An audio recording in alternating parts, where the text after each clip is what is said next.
peuple de YouTube qui tricote. C'est Mélina. Bienvenue dans ce nouveau vlog récréatif de Mélina. Ça doit être le 6e épisode de ce format-là. Et voilà, moi c'est Mélina. Designer, tricot. Bon, j'ai pas envie de faire la présentation, vous me connaissez si vous êtes là, non? Si vous ne me connaissez pas, bah revenez en arrière, ça sera plus simple, non? Donc le panda, c'est moi, voilà. Bienvenue dans ce podcast complètement fait à l'arrache, qui aurait dû être tourné demain, mais que là j'ai envie de le faire maintenant, alors je le fais maintenant. Alors qu'il va tomber, la nuit va tomber dans 1 heure, mais comme ça au moins ça nous limitera dans le temps de blabla. Voilà, parce que je parle beaucoup pour ne rien dire régulièrement. Donc voilà. Et ben voilà, c'est parti. On va parler tricot, couture, un peu de création, enfin d'activité créative, et puis un peu de blabla. Donc je vous ai demandé sur Instagram en story si vous aviez des questions. Je pense que je vais le faire à chaque fois. Hein. Donc si vous avez des questions, n'hésitez pas à les mettre de côté pour le prochain, par exemple. Alors. Je vous préviens, nous sommes dans un podcast pas maquillé, les vêtements ne sont pas lavés, ou plutôt sont sales, voilà, on va pas s'emmerder non plus, hein. Petit clin d'œil à Cécile de Que font mes mains, enfin que font Cécile, que font mes que font mes mains, avec son podcast que tout le monde m'a dit d'aller regarder vite parce qu'on parlait du panda. Mince, oh, j'ai oublié mon sceptre. Oui, alors celles qui n'ont pas suivi vont être perdues. Je suis désolée, alors c'est Tabita ou Tabibule, je sais plus son pseudo. J'ai oublié mon sceptre panda. Ah, bah je le ferai au prochain podcast. Hein, mais mon balai il est tout en bas là, puis j'ai pas de panda sous la main. Oh, le langage codé. Donc oui, donc on me disait d'aller voir le podcast de Cécile parce qu'elle parlait de moi. Donc voilà, j'étais très gênée. C'était plein de gentillesse et enfin voilà, je sais pas quoi dire. C'était très gentil et bah du coup ça, j'ai regardé tout le podcast tant qu'à faire. Je regarde pas beaucoup, mais là j'avais pris le temps de le regarder en entier et elle parlait de personnes qui se plaignaient parce que c'était pas repassé ou pas ci ou pas ça. Franchement les gens, c'est un podcast, hein, on va pas non plus sortir tout le matériel. Voilà, donc pour le coup, je devais attendre de faire ma lessive avant de vous montrer mes pulls, mais là j'avais pas envie. Donc bah vous les verrez sales, promis, rien de crade non plus, hein, mais ils sont pas au meilleur de leur forme. Voilà. J'espère que vous allez bien. Je parlais donc d'un sceptre parce que parce qu'en fait, quand on est sur mon espace Slack, mon espace Slack part vite en délire, hein, mais vite, très vite même. Et bon là j'ai dû faire quelques petits réglages parce que le blabla commençait à prendre le dessus sur le but initial de ce groupe, c'est-à-dire faire des tests pandatesques. Et dans la discussion avec sur le fait qu'on parlait de moi dans le podcast de Cécile, est vite arrivé le panda suprême, comment dire, déesse panda ou je sais pas quoi. Et bah si je veux être déesse panda, il me faut un sceptre. Donc je voulais prendre mon balai et puis mettre un panda au haut du manche du balai, mettre du scotch ou je sais pas quoi, le ficeler dessus et avoir un sceptre panda. Mais j'ai oublié. C'est bête, hein? Ça aurait été drôle. Bon, c'est pas grave. Bon, voilà. De quoi je voulais vous parler? Bah, on va commencer par du tricot, parce que comme ça, ceux qui veulent pas faire du blabla, enfin qui sont pas intéressés par mon blabla, peuvent partir après. Donc, la dernière fois, je vous avais dit que je reviendrai avec 2 voire 3 modèles sortis. Finalement, j'en ai sorti que 2 parce que j'ai une grosse problématique avec la bébête. Je ne sais pas comment la sortir. C'est problématique. Je pense que je vais prendre la solution la plus simple et puis on verra bien. Mais du coup j'en ai sorti que 2. 2 pulls. Le premier c'est Epon, qui est un poil bouloché parce que je le porte beaucoup. Tada! Voilà. Des torsades devant, pas de torsade dans le dos mais des mailles glissées qui partent des épaules jusqu'en bas du corps et des manches en jersey en vert. Alors, ce projet en fait c'était un résidu, si on peut dire, du projet fou que j'avais lancé il y a 2 ans, quelque chose comme ça, où on était deux designers de teinturières qui devaient faire une espèce de collection à 4 mains, enfin à 4 têtes et à 8 mains, pour mettre en avant les laines des teinturières et les modèles des designers. Enfin bref, c'était un joli projet sur le papier, mais que j'ai finalement abandonné parce que c'était plus d'actualité concrètement. Enfin voilà, il y a eu tout un tas de petits trucs qui ont fait que c'est un projet qui n'a pas abouti. Quoi qu'il en soit, j'avais dessiné ce pull, enfin plus ou moins, j'avais dessiné quelque chose qui y ressemblait et je l'avais commencé pour éventuellement le faire tester dans le cadre de la collection. Et puis une chose en amenant une autre, j'ai été occupée sur autre chose et je l'ai mis de côté. Je l'ai repris une fois que j'ai retrouvé le temps et que la bonne saison pour tricoter un fil sport était revenue. Et je l'ai terminé concrètement par rapport au dessin de base, ça n'a rien à voir. Mais je suis très contente quand même. Donc, c'est un modèle tout patchwork. On le tricote dans tous les sens et en fait c'est un peu... j'essaye de mettre ça en place tous les ans. J'essaye de faire un modèle complexe par an parce que moi je m'amuse en tricot que quand c'est très complexe et enfin paradoxalement pas vraiment, mais en contrepartie en fait ce sont pas les modèles qui se vendent le mieux quand on parle business parce que la difficulté fait peur en général. Donc j'ai décidé d'en faire un par an pour assouvir mes pulsions de complexité du tricot et comme ça n'impacte pas mon chiffre d'affaires non plus en même temps. Il faut réfléchir à tout hein. Et bref voilà, donc c'est un modèle qui se tricote du côté, enfin on tricote, on commence par le devant, on tricote les côtés, on commence par le côté de chaque devant et on tricote les deux devants. Une fois qu'on a tricoté les deux devants, on va les rassembler au milieu et une fois que c'est fait, on a un beau gigantesque devant plein de torsades. Mais bon, ça en fait de la torsade, donc j'ai voulu calmer le jeu et après quelques petites manipulations, on en arrive à faire le dos. Donc on reprend au niveau des épaules du devant, on fait l'épaule et ensuite on tricote le dos tout droit avec une maille glissée pour donner un peu de structure à ce pull. Alors, il est pas sale hein, mais il sort de mon armoire, c'est pour ça qu'il a des plis. Je repasse pas la laine. Donc là on a deux lignes comme ça qui structurent le dos et en fait c'est un petit comment dire,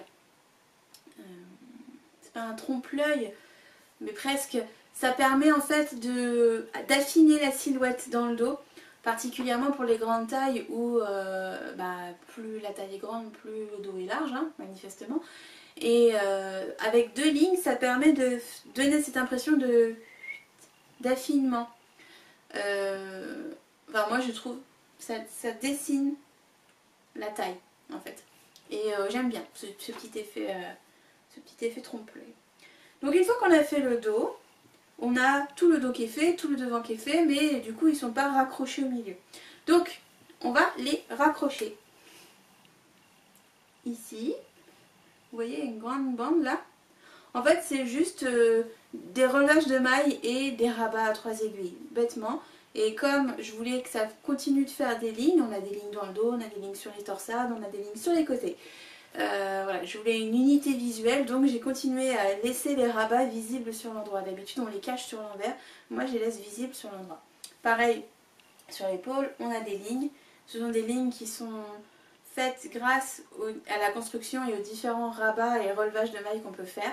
Ça permet de structurer l'épaule correctement et ça permet de lui donner un renforcement qui est absolument nécessaire ici parce que les torsades ça demande de la laine, c'est donc lourd et plus on monte en taille, plus on va prendre de la laine, donc il faut vraiment que les épaules soient bien solides, bien disposées à recevoir tout ce poids devant, derrière et pour qu'elles puissent bouger avec vous, bouger avec vos bras sans que ça tombe d'un côté, ça arrache l'encolure, ça dégouline, bref. Voilà, c'est ma petite technique de renforcement pour ce modèle-là. Et voilà, une fois qu'on a fini le corps, et bien, en fait il ne nous reste plus qu'à faire les manches. Et avec jersey en verre, je sais que c'est pas... Enfin, moi j'aime pas trop tricoter un maille en verre, je suis beaucoup plus lente en maille en verre, je pense que je suis pas la seule. Du coup, j'ai fait en sorte que sur l'endroit, on voit le jersey en verre, mais en réalité la manche en fait on va la tricoter en jersey en droit, ce qui va beaucoup plus vite, ce qui permet d'avoir un jersey en verre uniforme sur l'endroit, puisqu'on tricote toujours à l'endroit, donc on garde la même tension, on a une meilleure tension à l'endroit qu'à l'envers en général. C'est pas une vérité, mais...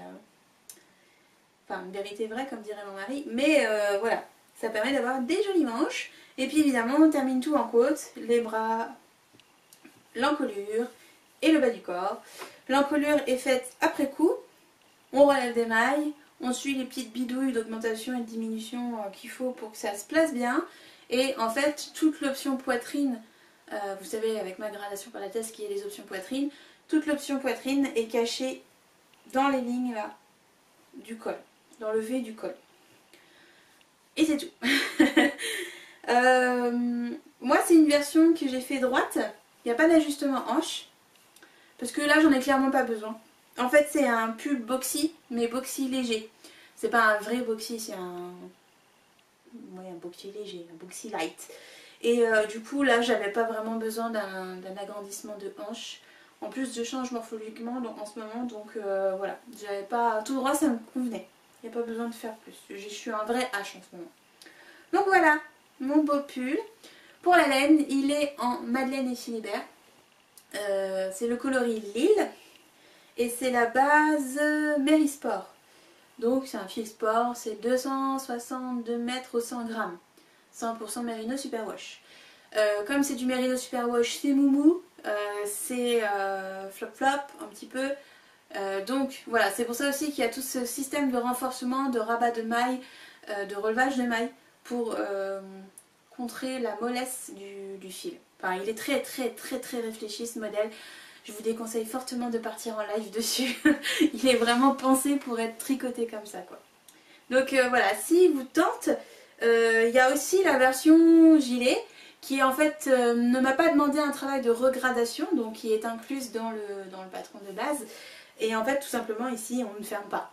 C'est bête, c'est tout bête. Hein. On ne ferme pas et on réduit un tout petit peu les devants et on ne ferme pas, on fait des bandes de boutonnage et puis on peut mettre ces petits boutons, ces petits machins. C'est un coup de chance en fait que j'ai pu inclure les deux versions sans avoir de regradation à faire. C'est grâce à la construction en fait qui va dans tous les sens. Comme elle va dans tous les sens, et ben paradoxalement ça me permet de faire les deux versions d'un coup. Alors que par exemple là je suis en train de travailler sur Truc Beau et Beau Truc, ce sont c'est un pull et un gilet en yoke avec un motif de maille glissée dont je vous parlerai sur le prochain vlog récréatif. Et eux par contre j'ai été obligée de regrader entièrement chaque modèle parce que la forme finale pull gilet empêche d'adapter les deux gradations, enfin de mettre la même gradation pour les deux modèles. Alors que là, il y a 1 million de calculs à faire, pour moi, hein, et en fait j'ai 1 million de calculs à faire mais une seule fois. Donc ça c'est bien. Voilà, donc il est dispo dans les deux versions, dans le même patron, au même prix. Hein, j'ai pas changé le prix parce qu'il y a deux versions dedans. Voilà, ça m'a pas demandé plus de travail de proposer les deux versions. Je l'aime d'amour fou, c'est un bleu que j'aime, ça c'est un bleu, c'est un turquoise foncé, c'est pas un bleu pour moi, donc ça passe, c'est un bleu vert, qui passe plutôt bien à la caméra, là je trouve, on est pas mal. Je sais pas si c'est grâce au vert qu'il y a derrière sur le lit, mais on est plutôt bien. Donc voilà, petit zoom sur les torsades. J'ai choisi 3 motifs de torsade. Un motif, on va dire, de remplissage, c'est petite torsade qui est faite en maille torse. Bête comme chou, elle a l'air très compliquée, mais en réalité ce sont des torsades en côte. Et ça donne tout ce relief à cette torsade, j'adore, je suis super fan. Ensuite on a une grosse torsade, ici, qui elle, c'est une torsade sur tantôt 4 mailles, tantôt 8 ou 10 mailles, je sais plus exactement, j'ai oublié, qui est amusante à faire, rapide. Et la dernière, c'est le panneau de torsade central qui, moi, va de là, enfin de l'aisselle à ici. Voilà, ce grand panneau de torsade qui est en fait c'est bêtement en fait 20 mailles qu'on répète plusieurs fois ou pas, selon la taille, selon l'envie, la longueur, etc. Parce qu'il y a tout ça en ajustement dans le guide. Et c'est en fait juste 20 mailles et on répète toujours la même chose. Alors certes, ce motif là, on ne l'apprend pas par cœur, ça c'est pas possible. Mais comme c'est 50 rangs je crois et qu'on le répète 2 à 4 fois selon la taille, en fait on le fait par tranche et ça passe assez bien. Les deux autres on les retient par cœur assez rapidement. Mais voilà, donc je l'aime bien. Il commence à boulocher un chouille. Bon, c'est pas gênant, je l'ai déjà porté une bonne quinzaine de fois. Franchement là, je m'attendais à pire pour du Merino Superwash parce qu'en général je le fais boulocher sévère. Ça va, c'est pas méchant. Il est passé sous mon manteau plusieurs fois, donc non, c'est pas mal. C'est pas mal du tout. Je vais le raser peut-être à la fin de l'hiver et puis on verra. Je pense qu'un rasage par an ça suffira largement pour qu'il soit bien quoi. Et en plus il bouloche plus sur les torsades que sur le dos. Le dos est quasiment pas bouloché, les manches non plus d'ailleurs. Donc ça va. Franchement la laine elle est vraiment pas mal du tout. Sympathique. Voilà. Et donc c'est, je suis pas sûre de l'avoir dit, mais c'est Epone. Version pull et gilet. Et il y avait Epone version bonnet dont je vous avais parlé la dernière fois, qui est en fait le petit frère du pull mais qui est sorti avant, parce que bah, il a été fini avant. Alors, attendez, je remets mon chat. Voilà. Bon, je vous le promets pas porté, je vous avais mis plein de photos sur Ravelry si ça vous intéresse. Mais enfin voilà, c'est un beau col en V, il n'est pas trop profond ni pas assez. Ça permet d'avoir un petit châle autour du cou et puis longueur du corps, ça arrive en dessous des hanches pour moi.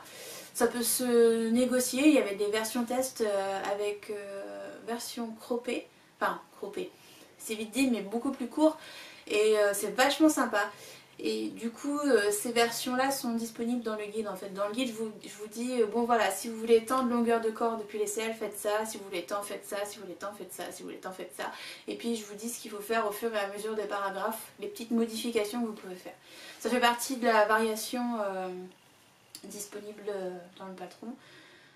Enfin voilà, dans le guide comme d'habitude il y a la même chose, hein, les ajustements poitrine, les ajustements manches, emmanchure, hanches, je sais plus, il y en a trop à force. Mais voilà, il y a tout le bazar habituel.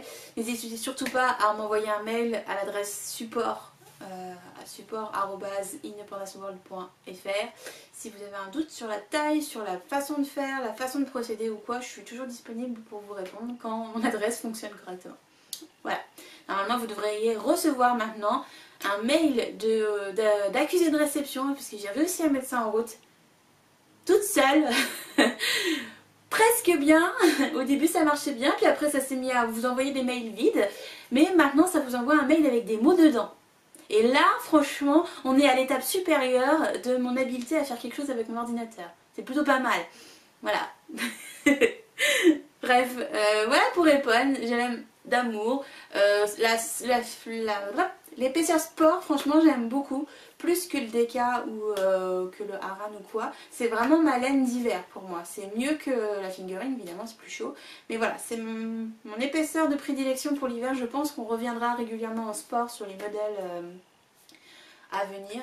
Après au-dessus je trouve ça trop épais, pas très gracieux à porter quand on est dans ma morphologie à moi. Donc quoique j'en ai quelques-uns, hein, mais en Merino Superwash non. Donc voilà, donc ça fait déjà 20 minutes que je parle. Il va bientôt faire nuit, tout va bien. Deuxième tricot terminé, je voudrais vous parler de mon truc moche. Qu'il est moche, mon truc moche. Voilà, ça fait un peu poissonnière, non? Je vais peut-être vous le passer lui par contre. Je sais pas, attendez, je vais enlever mon châle. Par-dessus mon truc, ça devrait passer. Il est conçu pour ça. Donc, mon truc moche, c'est mon premier yoke jacquard entier de l'univers fait par moi. Mais c'est aussi le premier yoke jacquard de ma vie que je fais tout court. Alors, lui, je l'ai conçu pour qu'il se porte par-dessus autre chose. Donc là, bah, je suis plutôt bien dans mon exemple. Voilà. Je suis un peu de travers, mais... Puis alors, je suis pas coordonnée. Si, voilà, voilà. Ah, truc moche. Est un alpaga de Draps, une laine que j'aime beaucoup, qui est pas très chère. J'ai mis 8 pelotes dedans. Ouais, c'est ça. Donc, il m'a coûté environ 20 €. Je suis plutôt bien. Contrairement à Epon, qui a 6 écheveaux, à l'époque, c'était 17 € les chevaux. On n'est pas sur le même budget. Non, 5 écheveaux. 5 écheveaux plus 1 écheveau pour le bonnet. Voilà. On n'est clairement pas sur le même budget. Faut savoir que la laine que j'ai eue pour la collection Projet Fou, je l'ai eue moins chère. Hein. C'était un partenariat, donc il y avait des... Comment dire,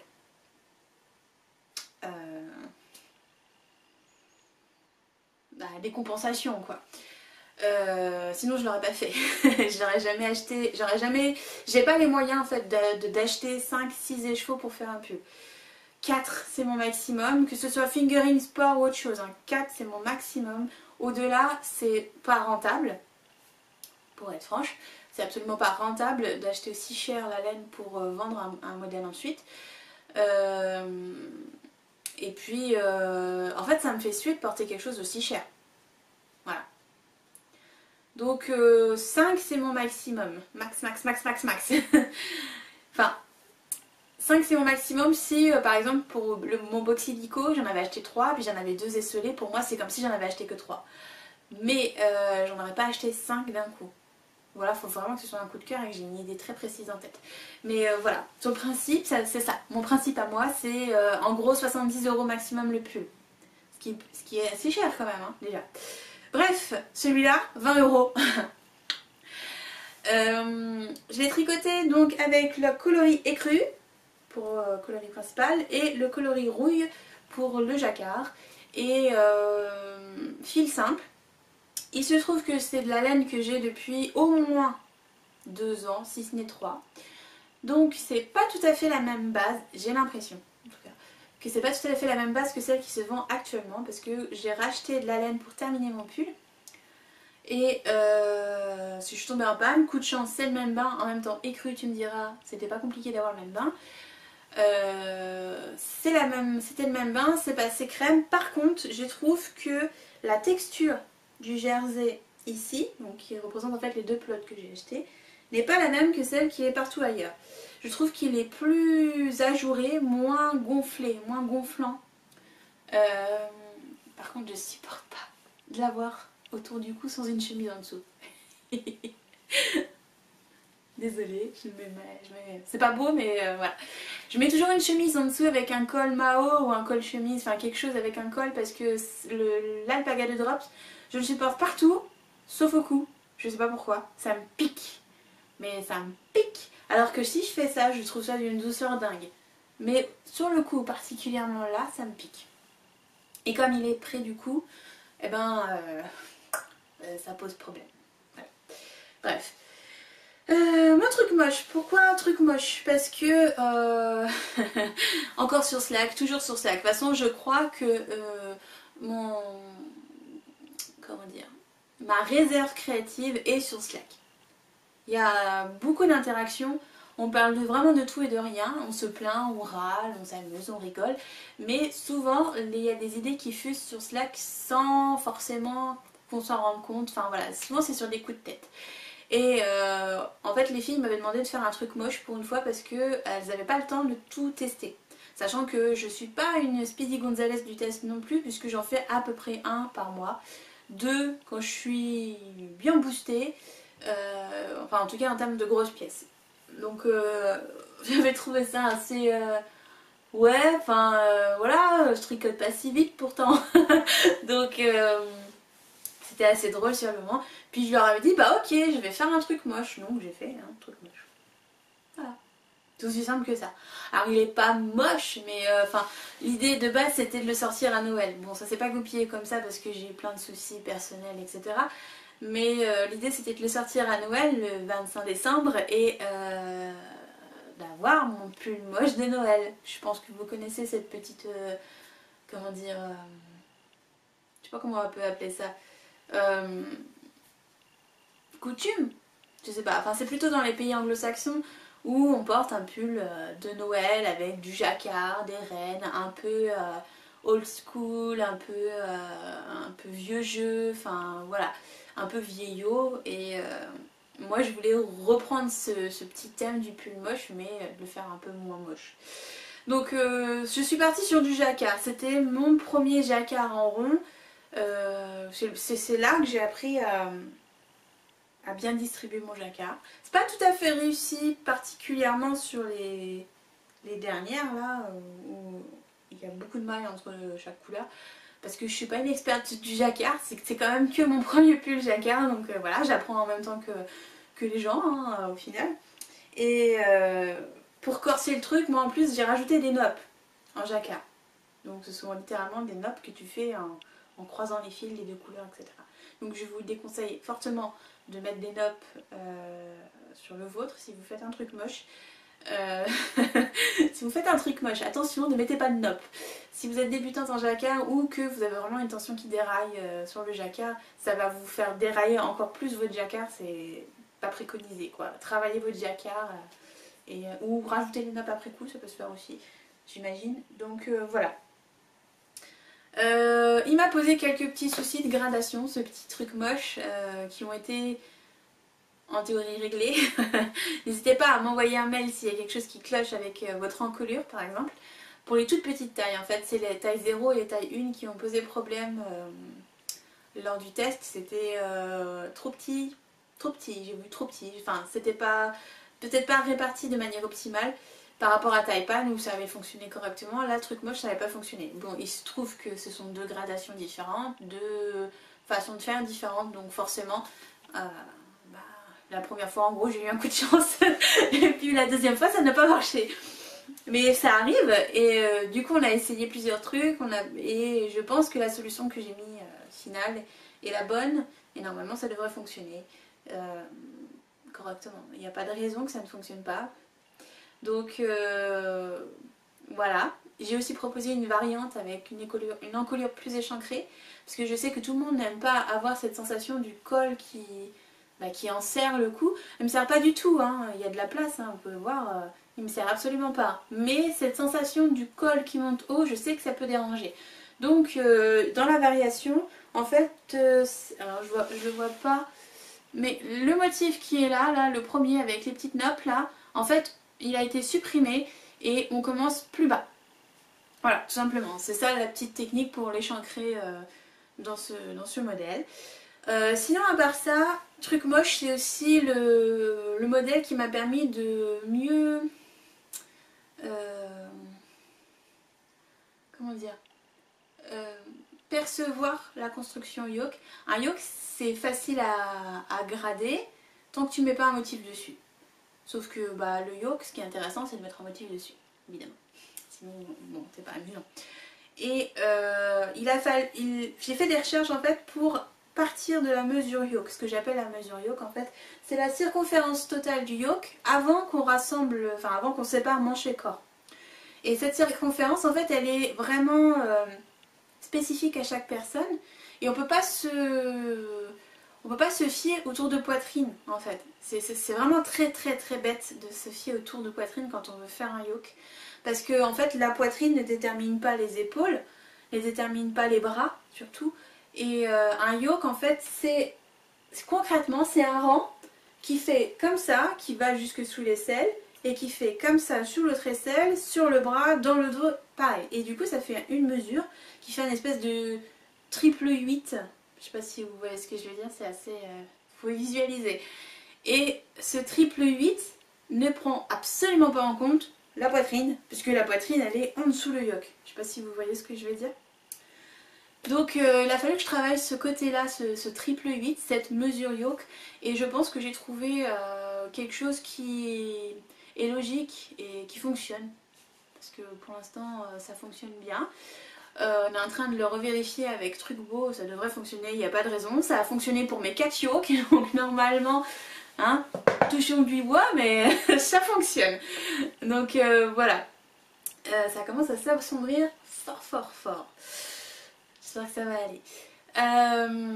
Voilà, donc c'est le modèle qui m'a permis de travailler un peu plus cette construction qui était si particulière, qui me faisait tellement peur l'an dernier. Et en fait, enfin, je pense que vous l'avez remarqué, mais en ce moment je ne fais que du yoke. Mais j'adore le yoke en fait. Vous pouvez pas savoir.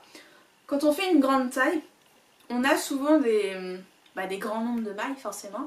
Et par exemple quand on fait un raglan et qu'on rajoute 8 mailles à chaque, par exemple tous les 2 rangs, je trouve ça interminable. Il y a des augmentations tout le temps. Je n'ai pas l'impression que ça rythme le travail, au contraire j'ai l'impression que ça l'alourdit et que plus ça va, plus il y a de mailles, et c'est grand, et c'est long.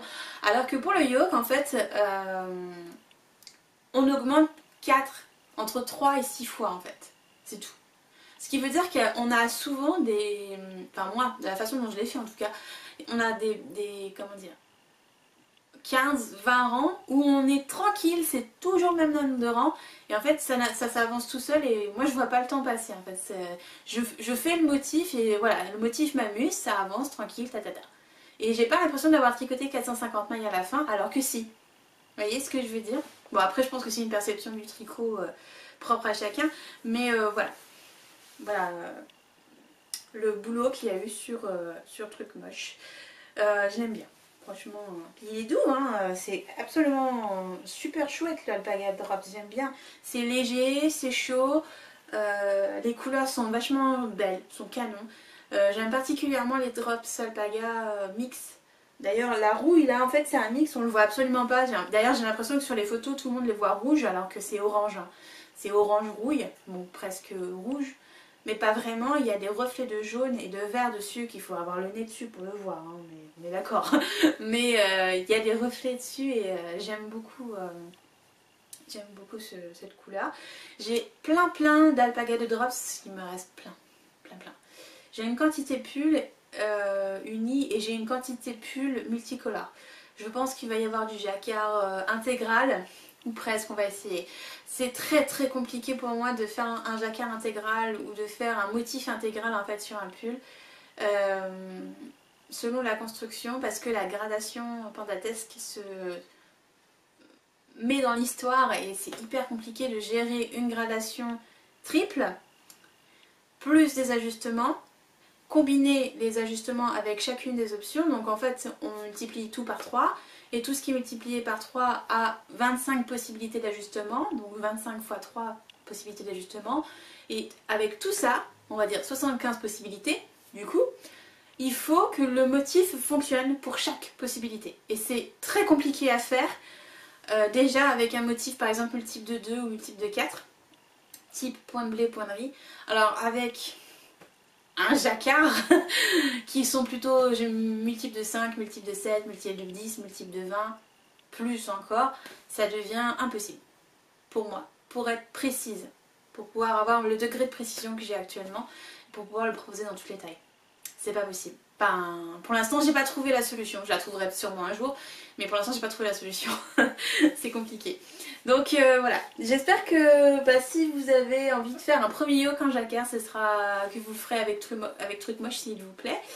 Et puis voilà, pareil, si vous avez des questions sur le choix de taille, le choix d'ajustement, etc., n'hésitez pas à envoyer un mail au support. Voilà, je pense que celles qui font appel à moi via le support sont contentes, donc sont contentes que je leur file un coup de main pour trouver la bonne chose. Donc voilà. Voilà. Pour celui-là, j'ai fait un ajustement hanche parce que je pars sur un yoke assez serré. Donc j'avais envie de légèrement évaser. Je pense que j'ai un ajustement 9 cm qui est maintenant serait plutôt de l'ordre de 12 cm vu que j'ai perdu des poignées d'amour. Mais bon, c'est pas grave, ça se porte. Voilà. Pour ça, je vais voir si je vais pas allumer la lumière parce que là ça devient fort sombre. Et je peux pas capter les ISO plus lourds. Donc je vais allumer. Je reviens, désolée, ça fera une lumière vraiment dégueulasse. Me revoilà avec de la lumière.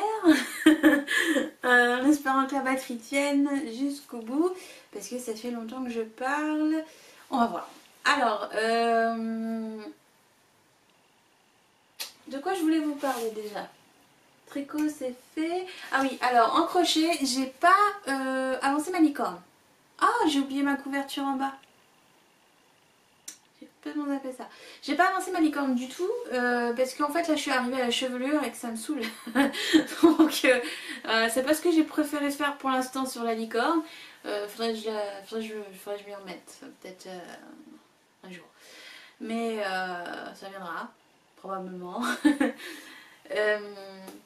Par contre j'ai commencé une couverture et je me souviens plus de son nom ni rien, donc on va faire ça à l'arrache. Donc c'est une couverture que j'ai découverte sur Ravelry mois de janvier. Oui c'est ça, je pense que c'était après le podcast que j'ai tourné la dernière fois en janvier. Oui c'est de mettre d'après. Donc en fait c'est un historical d'une couverture assez badass quand même. Qui inclut plein de techniques de crochet que je n'avais jamais fait avant, mais justement c'est pour ça qu'elle me plaît. Et pour l'instant j'ai fait 3 carrés sur 50. Sachant que maintenant il y a déjà eu les triangles, 2 autres triangles, enfin 2 autres indices, et qu'il faut en faire 30 ou quelque chose comme ça, enfin c'est interminable. Et moi j'en ai fait 3. Je mets environ 1 heure par carré. Alors sur Ravelry, j'ai pris le pari que je la terminerai avant la fin de l'année parce que c'est censé être mon thème coup de tête. Parce que je l'ai absolument commencé sur un coup de tête et elle serait absolument formidable pour détacher toutes ces pelotes dont je ne sais pas quoi faire si je la terminais. Donc il faudrait que je m'y mette en fait régulièrement, genre 1 carré par soir. Mais en ce moment je suis trop amoureuse de mon tricot et je ne lâche pas mon tricot. Donc pas de crochet. Donc je sais plus son nom, je vous mets des photos, des machins, des trucs pour vous la présenter. Elle est vraiment sympa, les explications sont un peu trop, pour le coup, un peu trop détaillées. Enfin, j'imagine que ça doit aider les personnes qui ont besoin. Mais du coup, moi ça me perd qu'elle soit si détaillée. J'ai dû réécrire tous les rangs parce qu'en fait c'était trop long, le rang faisait 10 lignes, 15 lignes. Et c'est beaucoup trop long pour suivre un rang. En fait, je trouve que ça casse la dynamique quand on fait un tour. Et lire un rang de 15 lignes pour faire un tour de 70 mailles, enfin voilà, ça, je trouve ça un peu pénible. Donc j'ai tout réécrit et en fait tout tient sur une demi-page, alors que dans le patron ça tient sur 2 pages et demie quoi. Donc ça devrait aller plus vite maintenant que je les ai réécrits. C'est assez intéressant parce qu'il faut crocheter avec 2 couleurs en même temps. En fait un peu le système de l'œil de la licorne que je vous avais montré la dernière fois. Mais en fait on fait des noppes, on fait des petits zigouigouis, enfin on fait des dessins sur le carré en lui-même. Je suis pas très fan de cette technique. Pas que c'est pas amusant à faire, hein, pas du tout, au contraire je trouve ça ludique. Mais autant j'aime bien les noppes, je trouve ça joli. Autant les zigouigouis qui font des traits, je trouve pas ça... Enfin, je trouve ça bof. Et en fait, je me demande si je vais les faire sur les triangles et sur tous les restes, sur tous les autres trucs. Je trouve ça mange du fil, c'est sûr, il n'y a pas de souci. Mais je suis pas hyper fan. Donc à voir si je les laisse ou pas avec le temps. Déjà, si j'arrive à faire mes 50 carrés avant la fin de l'été, hein, on n'est pas rendu, on n'est pas sorti du sable. Hein.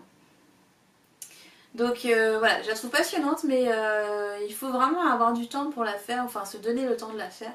Donc on verra si j'arrive à tenir mon pari ou pas. Ça se trouve ça va me prendre comme ça, une mouche va me piquer et puis je vais me mettre dessus et ne plus la lâcher. C'est fort peu probable actuellement parce que je suis un peu à la bourre sur mes designs, donc voilà. on voit que on voit que pendant mes petites vacances de Noël, j'ai pris du temps pour faire des trucs qui n'avaient rien à voir avec le travail, parce que du coup j'ai pris du retard. Mais bon, c'est pas grave, c'est la vie. Et voilà, donc c'est un super projet, vachement chouette. Mais c'est un projet long terme, très long terme. Donc voilà, je manque de motivation pour le faire dans le sens où bon, il y a il y a un groupe avec le cal, mais ça n'a pas l'air de bouger plus que ça. Et puis, je sais pas, ça manque de dynamisme cette petite affaire. On verra ce que ça donnera. Ça se trouve, je vais partir en live et mélanger mes couleurs et mes machins comme souvent, c'est pas grave. Donc j'ai décidé de la faire avec certains fils acryliques qu'on m'avait donné. Notamment un fil vert, je me souviens plus des marques, hein, je suis désolée, que j'avais utilisé pour faire l'Ipou version... pas version, l'Ipou, le petit gilet pour bébé que j'ai fait pour la naissance de mon neveu. J'en avais utilisé quelques-unes déjà pour faire le gilet, enfin pour faire 2 fois le gilet, hein. Je vous l'ai pas dit mais en fait il y en avait 2. Le premier était détricoté autant que possible et puis le reste a été jeté, mais voilà, il avait été fait 2 fois. Donc il me restait 6-7 pelotes qui n'auraient jamais été suffisantes pour faire un pull, donc je me suis dit pourquoi pas les passer dans la couverture, comme ça au moins ça permet qu'elle soit lavable, parce que j'ai un poilu, je pense que vous le voyez. Voilà. Qui adore mes couvertures en crochet. Il les a toutes actuellement sur le fauteuil, elles sont toutes sur son fauteuil et il dort dedans comme il s'est fait un nid. Je sais pas comment il fait, c'est un oiseau en fait je pense. Il s'est fait un nid dedans, il les adore. Il les attrape lui-même, il les prend dans sa gueule et puis il les place, il les déplace, il met des coups de griffe. Enfin, des fois il y en a une dans le lot que j'ai mis quand même un temps interminable à faire et elle est déchirée. Bon, je sais que je devrais pas le laisser faire, c'est ma faute du coup, mais j'ai beau lui dire non au bout d'un moment, enfin voilà, c'est trop tard, il a mis un coup de croc dedans, puis bah ça le réchauffe. Tant pis, c'est pas grave, ça se répare et puis voilà quoi. Mais du coup celle-ci à mon avis je lui laisserai pas. Celle-ci elle est bien trop complexe, c'est trop, à mon avis elle me donnerait beaucoup trop de temps pour que je lui laisse. Et voilà, donc j'ai mis des fils acryliques, j'ai mis des restes des pelotes esselées que j'avais de Fonty il y a longtemps, hein. C'était à l'époque où j'avais fait le châle... Ah, j'ai oublié son nom. C'était il y a longtemps, c'était il y a 4-5 ans. Un de mes châles, d'ailleurs c'était mon premier cal, Mystery Cal, le premier Mystery Cal que j'avais lancé. Un châle kaki en Fonty de je sais plus quelle base. Il me restait j'avais des pelotes esselées de Fonty, plusieurs couleurs, etc. Enfin voilà, j'ai essayé de rassembler toute cette couleur, elle devrait être très baba cool ma couverture. Mais c'est très bien, ça me convient. Au pire des cas, elle finira dans mon atelier, ce sera ma couverture pour mon fauteuil de tricot quand un jour j'aurai ma maison. Voilà. Donc voilà, je vous la conseille si vous avez envie de découvrir des trucs ou vous êtes fan de crochet, ou enfin voilà, c'est un beau challenge. Le patron est disponible dans plusieurs langues, hein. Il est traduit au fur et à mesure par des tricoteuses. J'ai regardé la version française du patron, je la trouve encore plus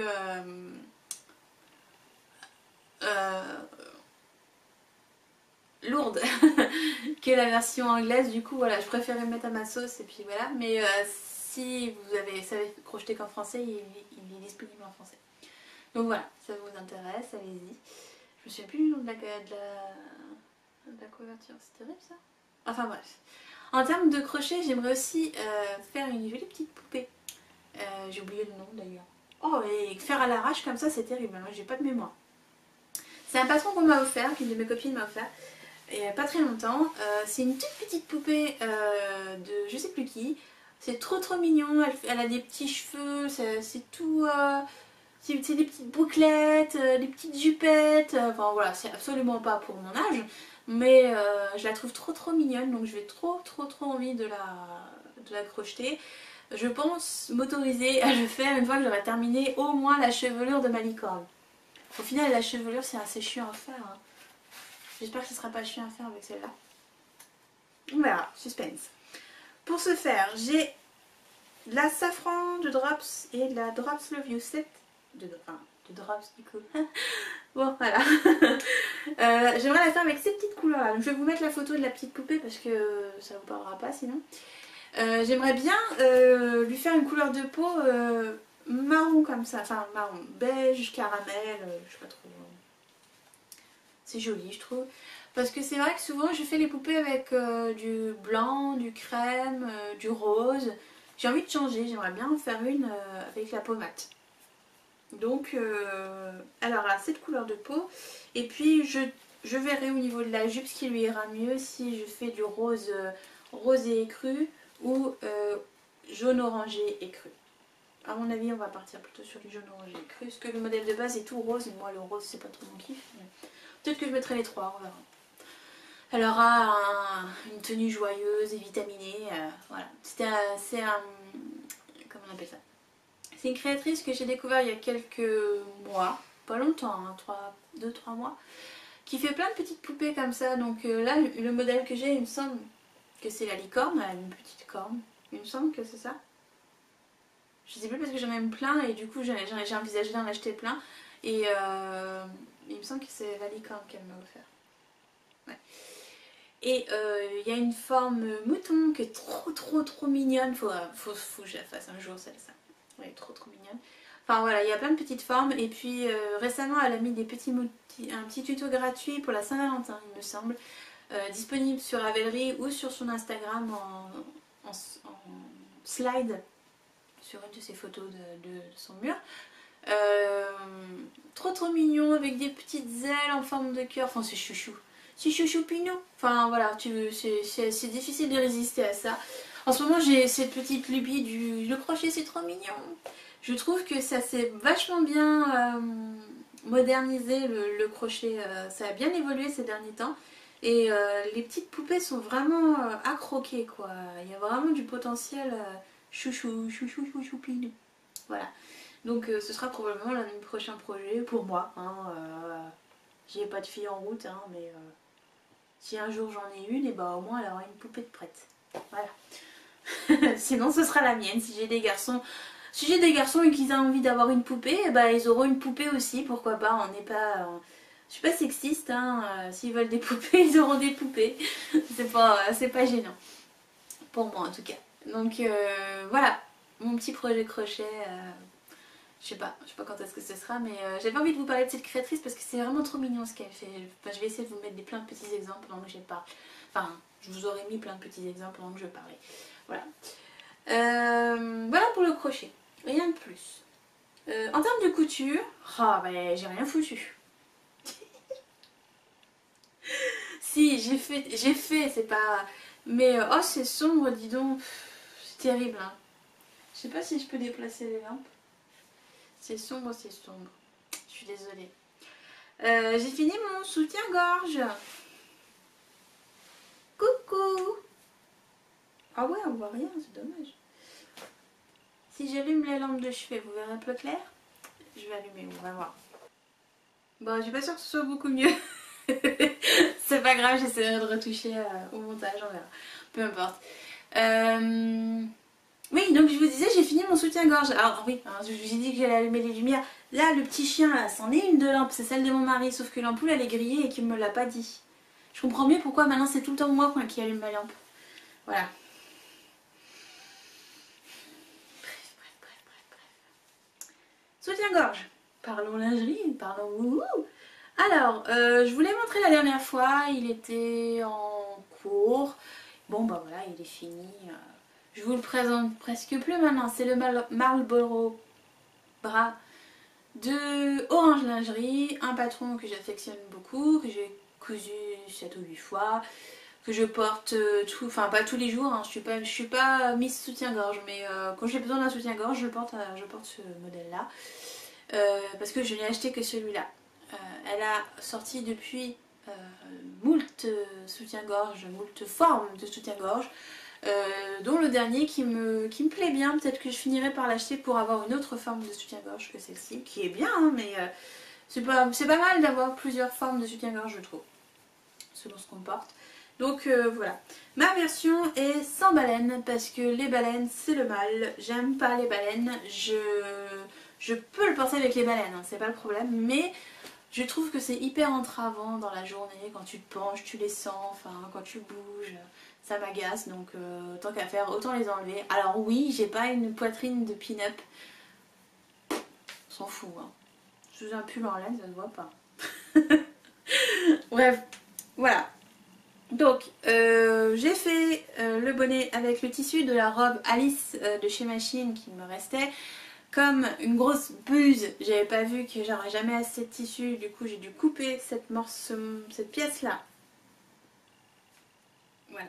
Cette pièce là avec le tissu qui est en fait la doublure du bonnet, celle qu'on met derrière. Je suis pas sûre que vous le puissiez voir, mais en fait ici il y a ce tissu là sur le bonnet. C'est un espèce de tulle très doux et très léger, très malléable, qui est très agréable pour le sein, hein. C'est une peau assez sensible, surtout au niveau du mamelon, donc je mets toujours ça à ce niveau là. J'en ai de 3 couleurs pour que je puisse le dispatcher sur tous mes soutiens-gorge quelle que soit la couleur. Et derrière il y a le powernet au niveau de la pièce, on va dire forte du dos, et que j'ai doublé avec la dentelle qu'on retrouve aussi sur le bonnet. Bon, vous voyez rien parce qu'il fait nuit. Le pire c'est qu'il fait jour encore, hein. Enfin jour vite fait, mais il fait jour. Donc voilà, il est sympa, je peux complètement mettre les baleines, hein. Ici vous pouvez peut-être voir les gaines. Il y a les gaines pour mettre les baleines, hein, des fois que je changerai d'avis. Elles sont ouvertes, il suffirait de mettre les baleines et de fermer la gaine avec un point de couture et puis terminé, il serait en mode normal. Mais ça m'intéresse pas. Concrètement, il est un poil trop grand. La faute à ma reprise du sport. Chaque fois que je reprends le sport, à chaque fois ce qui prend le premier c'est ma poitrine et mon dos, et bon je vais pas me plaindre, hein, mais du coup ça a rétréci entre temps, donc je peux déjà, enfin je le ferme avec le premier cran et il est déjà un peu grand. Au pire des cas, je vais reculer un petit peu la tâche si j'ai besoin d'un demi-centimètre, et ça devrait faire l'affaire. C'est pas gênant, c'est pas une vraie gêne quoi. Donc voilà. Il est chouette, j'ai toutes les fournitures pour le finir. Je n'ai plus de fourniture noire, enfin je n'ai plus certaines fournitures noires, mais j'ai racheté l'élastique. Donc, je vais pouvoir faire mon soutien-gorge écru. Youhou! Et il y a 2 jours, j'ai cru que je l'avais encore paumé, mais je l'ai retrouvé. Donc, puis cette fois, je l'ai rangé. Donc, en théorie de la théorie, on devrait avoir un soutien-gorge écru avant la fin de l'année. Et puis je sais pas si vous pouviez voir, il y a un petit nœud. Je suis pas sûre que vous puissiez voir. Vous me présentez des trucs noirs alors qu'il fait nuit, c'est vraiment très intelligent de ma part. Mis à part ça, j'ai fait une petite erreur au niveau des élastiques qu'on retrouve sur le soutien-gorge, sur le long de la dentelle. Là, ce sont des élastiques de soutien qui permettent de plaquer le bonnet bien correctement sur le sein. Et en fait, il y en a un qui est à l'envers. Voilà, il y en a un qui a les petits ponts vers le bas et l'autre vers le haut, alors que les deux devraient les avoir vers le haut.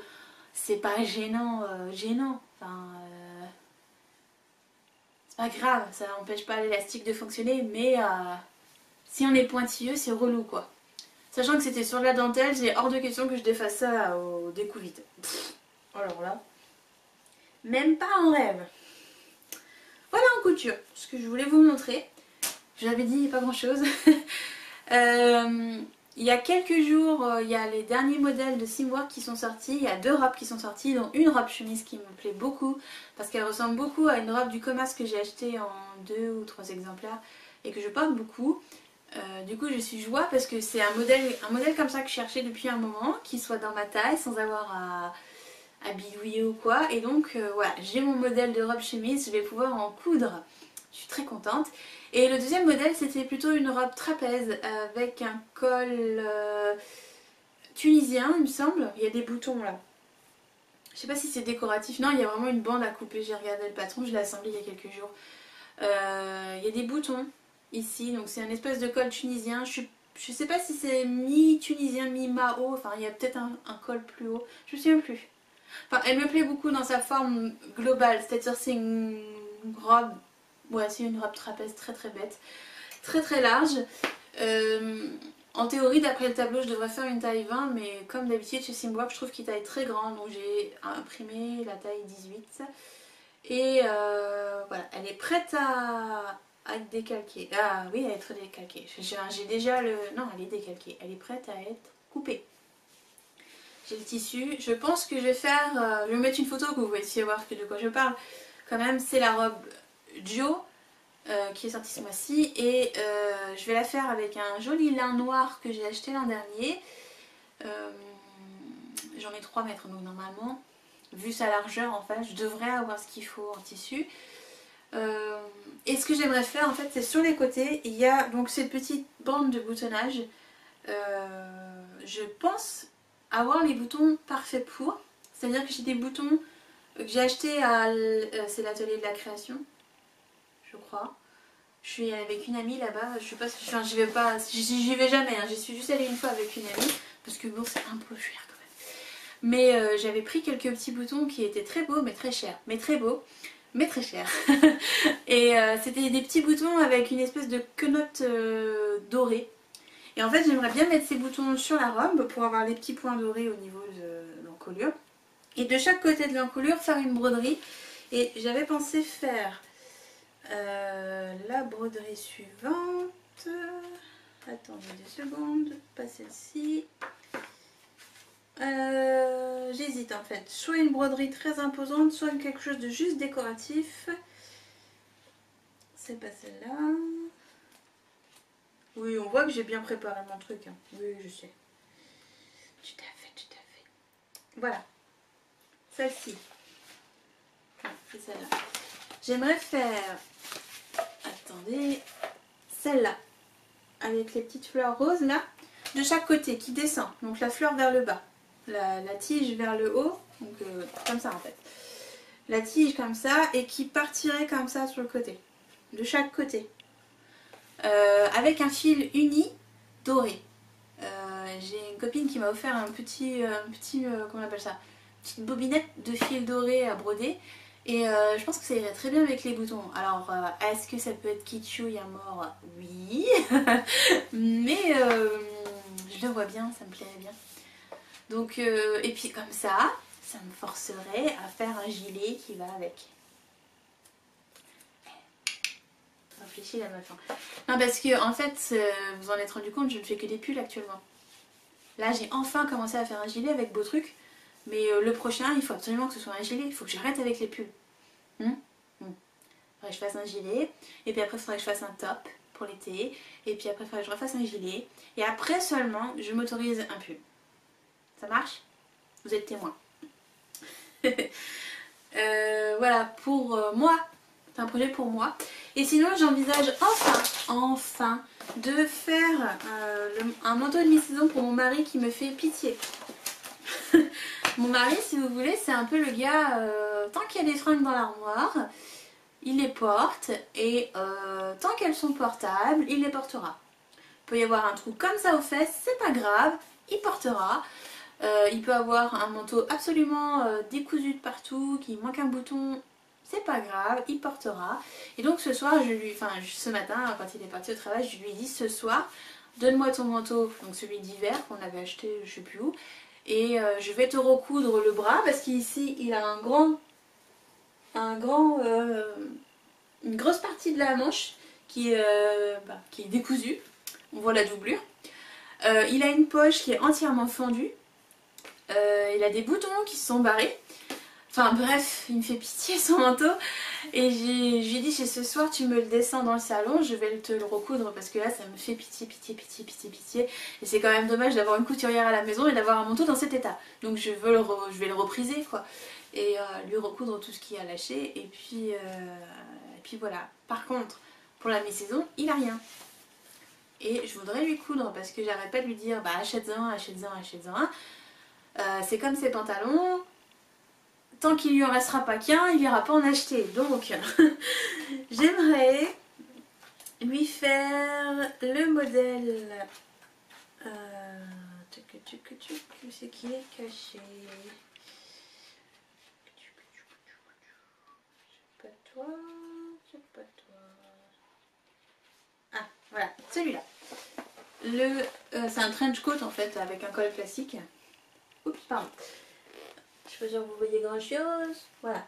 Donc c'est le bouquin, vous savez, je l'avais acheté à CSF, je sais plus quoi, l'an dernier. J'ai pas encore mis le nez dedans parce que mon mari est entre 40 000 tailles et ça taille pas grand quoi. Pour vous situer un peu, je sais pas s'il y a tableau de mesure quelque part. Si voilà, ça va du S au XXL, ça va du 88 tours de poitrine au 104 tours de poitrine. C'est pas énorme. Hein. Concrètement, pour moi, je l'aurais pas acheté, mais je sais que mon mari rentre dedans. Et Dieu sait que les modèles programme, il n'y en a pas des masses. Donc, mon mari, en fait, est en stature S, mais il est entre M et L pour la poitrine, pour le ventre, et pour la carrure, je crois qu'il est en M. Il faut que je le mesure sous toutes ses coutures, c'est le cas de le dire, et que je vois à peu près ce qu'il faut faire. En gros, j'ai énormément de modifications à faire, j'ai pas 36 000 mètres de tissu, donc faut pas trop que je me plante. Je vais éventuellement faire une toile pour avoir son approbation parce qu'il est très compliqué. Autant son manteau du commerce là, il lui sert le bide quand même pas permis parce que monsieur a une petite brioche maintenant, l'âge avançant, hein, les choses arrivent. Mais ça ne le dérange pas. Par contre, si moi je lui fais un manteau où la petite brioche elle dépasse, ça va pas le faire. 2 poids 2 mesures, mais bon, c'est pas grave. Et peut-être que je finirai enfin par lui foutre des trucs qu'il porte. On verra. Enfin, dans tous les cas, j'attends un tout petit peu encore que monsieur finisse de se muscler. Parce que autant moi j'ai repris le sport, je me suis abonnée à Walk at Home, je sais pas si vous connaissez, c'est de Leslie, je sais plus quoi. Je me suis abonnée il y a 2 semaines, 3 semaines. C'est plutôt pas mal, c'est du fitness à la maison en fait. Et je trouve ça très motivant, comme on fait pas tous les jours la même chose, etc. Je sais pas si vous vous souvenez, j'avais fait le T25 de je sais plus qui. Un homme qui était très bien, que j'avais fondu comme ça, mais qui était très fatigant. Et là du coup j'ai préféré prendre quelque chose de plus doux, moins rapide mais efficace. Et j'ai trouvé ça pas mal. Parce que mon mari s'est inscrit à la salle. Voilà. Ouais, il se parisianise mon mari. Hein. C'est affolant. C'est drôle. Et bon, il s'est inscrit à la salle pour faire de la gonflette. Et je trouve ça très très drôle. Mais c'est aussi parce que monsieur a un petit souci de brioche qui commence à être un peu voyant. Et bah voilà, faudrait peut-être l'enlever. Celui qui le dit, moi je m'en fiche. Et du coup, en le voyant transpirer, etc., faire ses muscles, perdre ses petits kilos, je me suis dit, moi aussi je devrais peut-être m'y remettre un petit peu pour me remettre en forme. Donc voilà, chacun son truc, on verra qui est-ce qui atteindra l'objectif balance en premier. Bon, il n'y a pas de course. Hein. Puis surtout, il n'y a pas le même nombre de kilos à perdre. Bref, voilà. Donc ce sera mon prochain projet couture. Lui, il faut vraiment que je le mûrisse. Il faut que je fasse des tests. Ça va pas être simple. Et puis, il faudrait que je fasse une toile. Mais alors, je sais pas avec quoi. J'ai pas de tissu. Quoique. Si, peut-être. J'ai un vieux tissu. J'ai un tissu gris qui pourrait peut-être faire l'affaire pour une toile. Qui servira à rien ensuite, mais pour une toile ça pourrait être sympa. À mon avis, il vaudrait mieux que je le fasse comme ça, avec une toile d'abord plutôt que de tailler dans ma gabardine. Vous êtes d'accord? Donc voilà pour la couture. Je vais peut-être passer au blabla parce que ça va devenir interminable et que là il fait clairement nuit et je suis désolée. Peut-être que si je tournais pour avoir de la lumière au fond.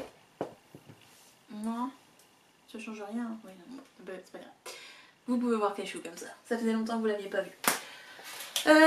Sinon, de quoi je voulais vous parler? Ah oui, je vous ai demandé si vous aviez des questions. Donc elles sont sur mon téléphone. Donc on va couper la caméra. Je sais pas si je peux cumuler les deux. Non. Enfin, on va couper la caméra. Pour moi, hein, vous avez encore la caméra. Alors, j'avais 2-3 questions, pas grand chose. On m'a surtout dit oui, encore un podcast, s'il te plaît. Bah oui, ça vient. C'est à mon rythme, hein, vous l'avez dit une fois. Alors, donc la dernière fois, j'étais partie dans un blabla un peu révolté. Bon voilà, si vous avez envie de discuter ce genre de sujet, ça me dérange pas. Hein, c'est juste que bah, j'ai un avis bien tranché, donc bon. Mais bon, non, ça me dérange pas de discuter, de faire du blabla comme ça. Au contraire, si ça vous intéresse, je trouve ça intéressant. Donc voilà. Donc on me demande comment ça va bien, bah ça va. On fait aller. Je vous avoue que je ne supporte plus cette baraque euh, qui moisit sur place littéralement et il est grand temps que on aille ailleurs et qu'on achète. On est en pleine recherche de maison dans la région parisienne. Et c'est pas facile, ça part très vite. On est dans un budget que tous les couples ont à peu près, donc ça part encore plus vite. Dans des zones que tout le monde veut, donc ça part encore plus vite. Et du coup, ça n'avance pas. Et je suis toujours dans mon moisi. Voilà. Donc ça fait aller. Je suis toujours pas amoureuse de la région parisienne, je vous l'ai déjà dit, je pense. C'est pas ma région de prédilection, c'est juste une région où il a fallu venir parce que monsieur avait besoin de monter professionnellement et que j'avais pas de vraie raison de dire non. Donc voilà, mais Paris n'est pas. Enfin, la région parisienne n'est pas mon kiff. Hein. Je rêve de campagne, de montagne, de mer, de plage, de grandes étendues vertes, de forêts. Mais bon, j'ai un parc à 3 pas de la maison. Je suis pas une citadine, je suis pas une parisienne, je pense que je le serai jamais et que quand on s'en ira, je serai contente. Mais j'ai rien contre les Parisiens et les personnes qui aiment vivre en région parisienne, absolument pas. Je vous comprends, mais ce n'est pas pour moi. Voilà. On me demande quand est-ce qu'on se voit. Eh ben on se voit à ma pendaison crémaillère. Ça serait bien, non? J'aimerais bien faire ça, hein, comme je fais à chaque fois que je déménage, une petite pendaison crémaillère, c'est sympathique, entre tricoteuses. Sachant que là, nous on cherche à acheter un peu plus grand, donc avec un beau jardin, voilà, une petite couverture par terre ou des chaises. J'ai plein de chaises. Un petit barbecue, quelque chose comme ça, une petite grillade, pique-nique, avec du tricot et des copines. Voilà. Voilà, à ce moment-là. Sinon, à Feltin, sinon, on se voit. Je pense pas que tu puisses venir à Feltin, Gwen, mais à Malakoff. Mais pour celles qui vont à Malakoff ce week-end, j'y vais samedi. Si jamais vous voulez qu'on se croise ou si vous voulez qu'on discute un peu, qu'on se tape la bise, enfin voilà. Comme d'habitude, vous savez, c'est toujours assez bizarre comme moment, parce que vous me connaissez et moi je vous connais pas, mais voilà, passer le moment de gêne, qui peut arriver plusieurs fois dans la même journée, ça se passe très bien et je suis une fille normale, promis. Est-ce que tu penses toujours faire un retour sur les laines de tes tricots après X années? Oui, un jour quand j'aurai le temps. C'est pas que j'ai pas envie, c'est juste que je trouve pas le temps. Un podcast là comme celui-là, déjà en plus je le fais à l'arrache, je pense qu'il va durer 1h30 facile. Donc c'est pas facile, il me faut du temps pour le monter. Vous avez peut-être vu que je ne les sous-titre plus, mais c'est parce que j'ai plus du tout le temps de passer 10 heures à sous-titrer. C'est dommage, mais j'y arrive pas, même avec un podcast tous les 2 mois, quoi. Donc il faudrait que je réfléchisse à ça. En fait, je sais pas, qu'est-ce qui vous intéresserait, quel type de retour vous intéresserait sur quel type de laine, parce que je tricote beaucoup d'indépendants, je tricote beaucoup de draps. Après, je prends pas soin de mes pulls comme je prends soin des autres vêtements du commerce. Par exemple, les vêtements du commerce, je vais les laver, enfin voilà, ils sont sales, je les lave. Alors que mes pulls, par exemple, je les lave pas systématiquement. Enfin, je veux dire, sauf si j'ai transpiré dedans, évidemment, ou que je me suis tachée ou quoi. Mais je trouve que c'est pas nécessaire en fait de toujours laver tes vêtements. C'est comme les jeans, quoi. On lave les jeans, mais en fait, il n'y a pas spécialement besoin. Un coup de brosse, un coup de scie, un coup de. Enfin voilà. C'est un tout autre débat évidemment, mais je pense pas que nos parents et grands-parents lavaient autant leurs vêtements.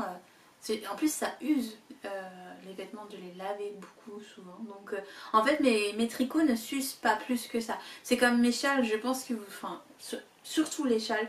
Les pulls, si, je les lave quand même plus, mais les châles, je les lave peut-être 1 ou 2 fois par an. Parce que bah, je les fais dans des fils assez précieux qui passe pas en machine. Après, je suis pas du coup à grosses gouttes non plus, donc oui, ils prennent la pollution, ils prennent la neige, ils prennent la pluie, etc. Mais pour autant, je les lave pas tant que ça. C'est peut-être un mal. Je sais pas. Un débat grand ouvert pour vous si vous voulez, mais du coup ça s'use pas si vite que ça. Là par exemple, je porte mon truc moche. Bon, il a des bouloches là au niveau des aisselles, comme toujours. Mais enfin voilà, c'est pas méchant. Hein. Je trouve ça normal. Surtout que c'est un fil poilu, donc ça va faire des petites bouloches. Un coup de rasoir une fois par an, on n'en parle plus quoi. Donc non, mes pulls vieillissent bien. Il y a peut-être mes chaussettes qui vieillissent moins bien, mais elles passent à la machine par contre. Donc là j'en ai feutré quelques-unes, j'avoue. Mais c'est parce que si j'ai la grosse flemme de les laver à la main. Donc bon. Je sais pas, enfin je réfléchisse à qu'est-ce que je peux vous montrer, quel type de laine vous intéresse dans le vieillissement de la laine. Parce que j'ai des projets qui ont quand même 4-5 ans déjà, donc... Mais est-ce que faire un podcast entier sur ce sujet c'est intéressant? Je sais pas. Peut-être que si par exemple je vous propose un... Enfin je vous présente un modèle récent qui aurait été fait dans la même laine qu'un modèle que j'ai fait il y a quelques années, je pourrais faire le comparatif. Il faudrait que je pense à faire ça. Pourquoi pas? C'est à creuser. Autre question, on m'a demandé un podcast long, très long, donc du coup c'est pas une question. Moi je pense, Chi, que là on est bien, là, au niveau longueur on est pas mal. Mais je pense que tu as dû t'ennuyer les 2 tiers du temps étant donné que tu as déjà vu les modèles que j'ai présentés. Voilà, désolée. À quand truc stické? À quand truc stické? Bah je sais pas. Donc comme je vous disais sur Slack en fait on discute beaucoup et souvent j'ai des illuminations et je fais ah tiens je fais bien un truc stické et puis un truc comme ci et puis un truc comme ça. Étant donné que je suis dans ma folie des trucs en ce moment et m'est venue l'idée de faire truc stické. Donc truc stické comme son nom l'indique sera un pull, enfin du coup un gilet qui aura été un pull qui aura été stické. Parce que j'ai jamais stické de ma vie et que moi j'aime bien designer des trucs que j'ai jamais fait de ma vie. Il est en cours de préparation, mais ça sera pas avant l'automne ou l'hiver prochain, parce que là on arrive dans la période où il faut que je prépare le printemps. Et aussi parce que j'ai un peu les chocottes. J'ai déjà fait du stick avec un essai quand j'ai dû le faire, comment dire, j'ai dû m'en dépatouiller à corps ouvert. Mais concrètement, je ne l'ai pas fait. En fait, ce qui m'impressionnerait plus, c'est de savoir l'expliquer. C'est pas tant de le faire, parce que faire, c'est facile. C'est savoir éditer des explications qui sont compréhensibles pour toutes et tous. Donc, pour l'instant, je suis en pleine réflexion. Je ne suis pas vraiment renseignée dessus non plus encore. Enfin, il faut que je fasse le tour de YouTube, que je m'instruise, que je fasse des recherches. Je n'en ai pas fait assez encore. Donc, ça viendra. Mais pas maintenant. Ça, c'est sûr. Parce que c'est pas la saison. Tout simplement. Et qu'est-ce que j'ai comme d'autres questions? Comment as-tu commencé à designer? Bah... C'était il y a 7 ans, un peu plus de 7 ans. Je m'y suis mise parce que j'arrivais pas à tricoter des trucs à ma taille. Je me suis mise un peu à l'arrache en fait. C'était une époque où je ne faisais jamais d'échantillons. Où à chaque fois que je tricotais un truc, c'était trop grand ou trop petit parce que je ne faisais pas d'échantillons. Où j'ai découvert les châles. J'en avais jamais tricoté. Et j'en ai tricoté 2, peut-être 3, peut-être un peu plus, je sais plus. Et je me suis mise à en faire 1-2 mois parce que j'avais envie d'essayer, de calculer, de voir comment ça se faisait, comment on pouvait faire, etc. Puis un autre châle, puis un autre châle, puis un bonnet, puis ci, puis ça, et puis le premier gilet que j'ai retiré de la vente depuis. Le premier test, les premiers ennuis. Enfin voilà, ça s'est fait progressivement, ça c'était pas un but à la base, c'était pour me détendre. En fait ça s'est presque présenté en même temps que ma reprise du tricot. Et c'est venu naturellement parce que j'essayais de comprendre ma morphologie, j'essayais de comprendre comment faire pour faire un pull, parce que je comprenais pas. je comprenais pas comment on pouvait tricoter en rond et avoir des aisselles et puis qu'après il y avait un trou pour la manche et puis ci et puis ça. Enfin, j'ai découvert les choses vraiment sur le tard et je sais pas, ça s'est vraiment fait vraiment. C'était pas prémédité du tout. Puis un jour je me suis dit tiens, je devrais essayer ci, je devrais essayer ça et puis au fur et à mesure en fait comme aujourd'hui hein, d'ailleurs, comme avec Truc Moche où c'était mon premier yoke jacquard ou avec Taipan c'était carrément mon premier yoke, avec Lico c'est mon premier boxy, enfin voilà, c'est des premières fois à chaque fois, régulièrement, hein.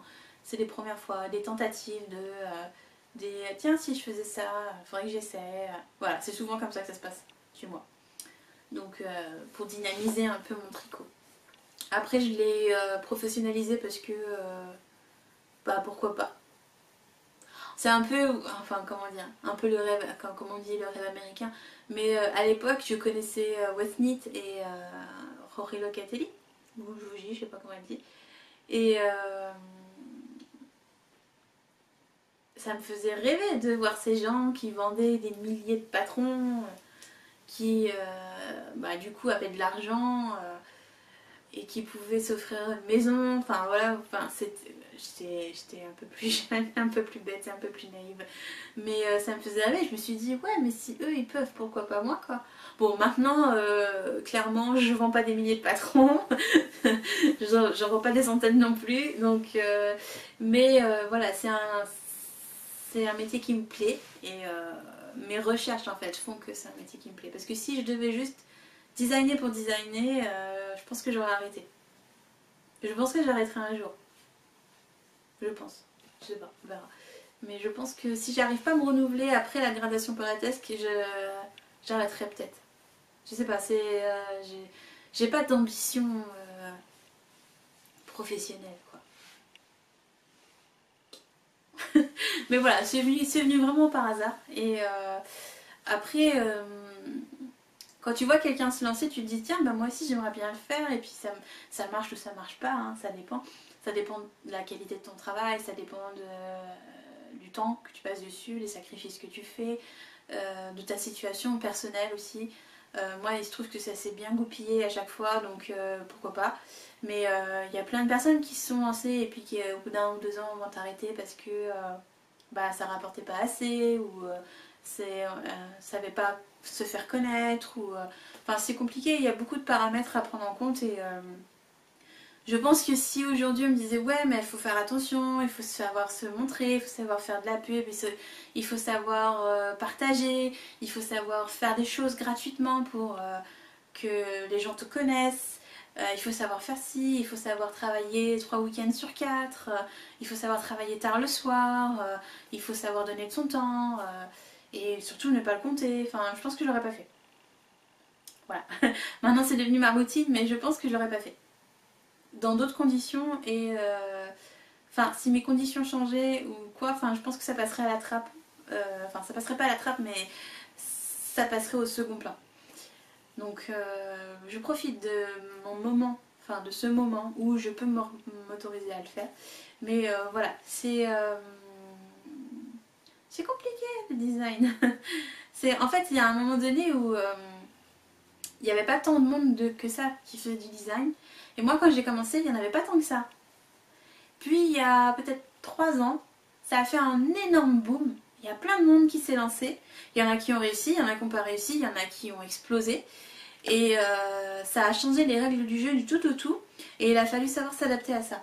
Et ça c'est compliqué. Et ça tout le monde n'en est pas capable. Et en fait rien n'empêche que dans 2-3 ans, il y a à nouveau un boom. Un changement de règles et tout changera pour tout le monde. En mieux ou en mal, mais ça changera. Enfin je sais pas, c'est l'impression que j'ai. Donc bon je dérive totalement de la question, je suis désolée. Ça m'arrive souvent. Mais voilà, c'était par hasard et c'était par envie de pouvoir m'habiller. Et c'était parce que quand j'avais des patrons qui me plaisaient, ça s'arrêtait au 42, 44. Et à l'époque, ça s'arrêtait vraiment au 42, 44. Hein. Il y a encore des personnes qui font ça, hein, qui font du genre 36, 44. Comme en couture hein, d'ailleurs. C'est tellement ridicule. Et je rentrais pas dedans et ça me frustrait. Et du coup, je me suis dit, au départ, tu sais, on fait bon, bah je vais essayer quand même, je vais essayer d'agrandir le patron. Et puis après, je vais essayer toute seule pour voir si je sais le faire toute seule. Et puis après, je vais essayer de faire plusieurs tailles pour voir si je sais le faire. Et puis après, c'est devenu oui, mais là ça marche pas, pourquoi? Et maintenant, c'est beaucoup de pourquoi. Mais c'est un long cheminement, hein. Enfin, pour moi en tout cas. Après, je pense que j'ai pas la même démarche que d'autres personnes. Je suis dans la recherche, moi. J'ai toujours été une chercheuse. Mon premier job, c'était de faire de la recherche. J'étais dans les langues mortes et j'étais un rat de bibliothèque. Je passais mon nez dans un icono grec ancien et je passais mon temps à chercher les possibilités de traduction. Donc, quelque part, on est toujours là-dedans. Pour moi, on est dans la recherche du pourquoi, du comment, du quelle est la meilleure solution. Enfin voilà. Donc, ça va, je reste assez, assez régulière. Hein. Désolée, je regardais l'heure parce qu'il est tard. Enfin voilà. C'est pas pour vous décourager, hein. Mais le design, c'est pas que essayer, enfin, c'est pas que faire une taille pour soi et puis agrandir ou rétrécir en fonction de. Pour moi, il y a plus que ça dans le design. Après, je pense qu'on n'a pas tous la même perception des choses. Je suis plutôt je suis pas je suis pas la rêveuse designer, je suis la chercheuse. Bon, il faut de tout, hein. Mais voilà, comment c'est arrivé et comment ça finira peut-être. Donc voilà. Bon, il n'y avait pas d'autres questions, enfin je crois. Et comme là j'ai pas internet, je peux pas voir. Je vais essayer. Je peux pas voir s'il y en a d'autres. Parce que normalement ça devait être tourné demain. Mais voilà, vu que j'avais perdu les 2 tiers de ma journée, je me suis dit autant papoter avec vous, c'est plus simple. Non, il n'y en a pas d'autres. Bon, c'est pas grave. On va s'arrêter là parce que je pense qu'on est, comme le désirait Chi, à 1 bonne heure et demie. Au moins, je sais pas, j'ai coupé plusieurs fois le truc, donc je vais vous laisser là. Voilà, si vous avez des questions sur les patrons, la couture ou autre, ou juste un petit mot à dire, n'hésitez pas. Ça me fait toujours plaisir de répondre aux commentaires. Et puis bah voilà, on se retrouve la prochaine fois en avril. Je suis désolée, pas avant. Parce que là, j'ai plus rien d'avance. J'ai plus rien à vous montrer. Et les prochaines sorties seront fin mars, début avril. Donc rien de nouveau avant avril en termes de podcast. Mais au moins, ça m'aura normalement laissé le temps de terminer ma licorne, de faire ma petite poupée trop mignonne, de faire ma robe brodée et de faire le manteau pour mon homme. Croisons les doigts. Voilà, l'espoir fait vivre. Et peut-être, qui sait que je serai dans une autre maison et qu'on ne sera plus dans ma chambre avec de la lumière. Voilà, donc je vous embrasse. Je vous souhaite une bonne soirée ou une bonne journée selon le moment où vous avez regardé cet épisode. Sachant que je vais le monter... Ah, je le montrerai peut-être que demain en fait. Donc voilà, passez une bonne journée, soirée. Et on se retrouve dans quelques semaines avec des nouveautés, peut-être d'autres questions existentielles. Sinon, si vous voulez avoir un peu plus d'actu, n'hésitez pas à venir sur le groupe Slack. C'est un groupe de test, mais là, ça y est, je l'ai réglé de manière à avoir la partie test, la partie blabla. Et dans la partie blabla, il y a un peu de tout. Oui, vraiment beaucoup. Voilà, bon, je vous laisse, je vous embrasse. À la prochaine, bye bye.